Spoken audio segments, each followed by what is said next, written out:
ಇಂದು ಎಲ್ಲೆಲ್ಲಿ ಮಳೆಯಾಗ್ತಕ್ಕಂತಹ ಸಾಧ್ಯತೆ ಇದೆ ಅಂತ ಹೇಳಿ ಹವಾಮಾನ ಇಲಾಖೆ ಕಡೆಯಿಂದ ಎಚ್ಚರಿಕೆಯನ್ನು ನೀಡಲಾಗಿದೆ ಅನ್ನೋದನ್ನು ನಾವು ಈ ವಿಡಿಯೋದಲ್ಲಿ ತಿಳ್ಕೊತಾ ಹೋಗೋಣ. ವಿಡಿಯೋವನ್ನು ಸ್ಟಾರ್ಟ್ ಮಾಡ್ತಾನೆ ಅದಕ್ಕಿಂತ ಮೊದಲು ನೀವಿನ್ನೂ ನಮ್ಮ ಚಾನೆಲ್ಗೆ ಸಬ್ಸ್ಕ್ರೈಬ್ ಮಾಡದೇ ಇದ್ದರೆ ಈ ಕೂಡಲೇ ಚಾನೆಲ್ಗೆ ಸಬ್ಸ್ಕ್ರೈಬ್ ಮಾಡ್ಕೊಳ್ಳಿ, ಮತ್ತು ಲೈಕ್ ಮಾಡಿ. ಸೊ ಈಗ ನಾವು ಇನ್ಫಾರ್ಮೇಷನನ್ನು ತಿಳ್ಕೊತಾ ಹೋಗೋಣ.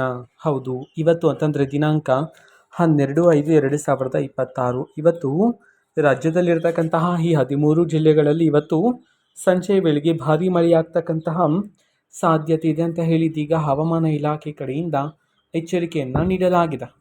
ಸೊ ಆ 13 ಜಿಲ್ಲೆಗಳ ಹೆಸರು ಹೀಗಿದೆ. ಸೊ ಮೊದಲಿಗೆ ಬೆಳಗಾವಿ, ಧಾರವಾಡ, ಗದಗ, ಹಾವೇರಿ, ಬೆಂಗಳೂರು, ರಾಮನಗರ, ಮಂಡ್ಯ, ಮೈಸೂರು, ಚಾಮರಾಜನಗರ, ತುಮಕೂರು, ಚಿಕ್ಕಮಗಳೂರು, ಹಾಸನ ಮತ್ತು ಕೊಡಗು.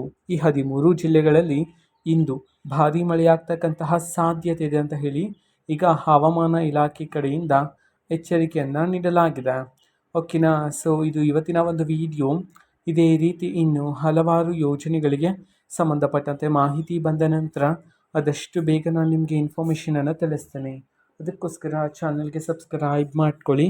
ಮತ್ತೀಗ ನಾವು ಫೇಸ್ಬುಕ್ಕಲ್ಲೂ ಸಹ ಈಗ ವಿಡಿಯೋಸ್ಗಳನ್ನು ಅಪ್ಲೋಡ್ ಮಾಡ್ತಿದ್ದೀವಿ. ಫೇಸ್ಬುಕ್ ಚಾನಲ್ ಲಿಂಕನ್ನು ಡಿಸ್ಕ್ರಿಪ್ಷನ್ ಬಾಕ್ಸಲ್ಲಿ ಕೊಟ್ಟಿರ್ತೇನೆ, ಕ್ಲಿಕ್ ಮಾಡಿಬಿಟ್ಟು ಫಾಲೋ ಮಾಡಿ. ಓಕೆನಾ. So thank you, bye.